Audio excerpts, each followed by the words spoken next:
Another explosive player here we're going to discuss is Thomas Castellanos. Adam Gorney of Rivals and Yahoo says that Thomas Castellanos, Florida State has reached out to him. There's interest there.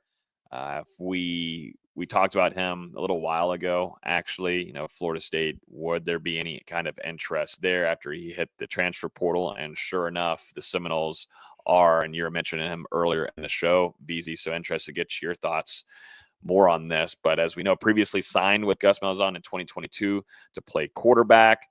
In 2023, though, over there at Boston College, he was the first player in the Eagles program to record 2,000 plus passing yards and 1,000 rushing yards in a single season. He's an explosive player. He's an explosive player.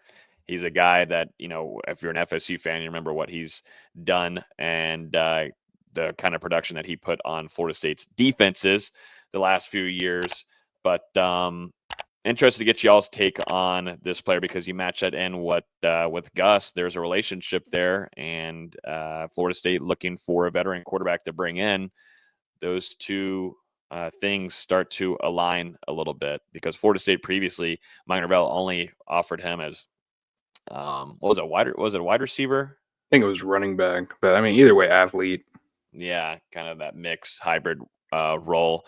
So they had Mike Norvell interested in him in that position, but not quarterback. But Gus, now coming in as Florida State's offensive coordinator, offered him to be at that quarterback position. So what are y'all's thoughts on this?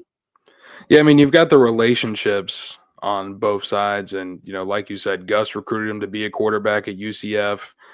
Mike recruited him during his high school days. So you've got those relationships there on Florida State's side here.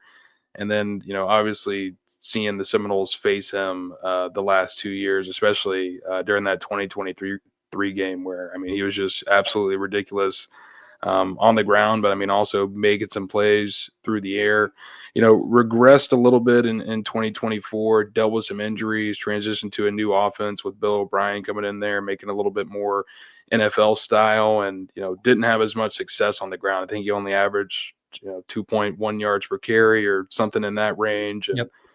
I will say his passing efficiency looked better on paper, but with the way that people talked about it, it seemed like during the game that he was still struggling as a passer. And, this is also a guy with 1 season of eligibility remaining. So, right now, Castellanos is one of the top quarterbacks to declare for the portal, but I do think there are going to be some other options to open up. And, I think with the relationships here, it just makes sense for Florida State to do their due diligence.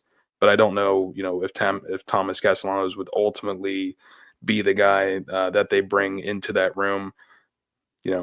We'll see how it shakes out. I think that there's going to be multiple guys that they kind of evaluate, and we'll see if they do end up going with Castellanos.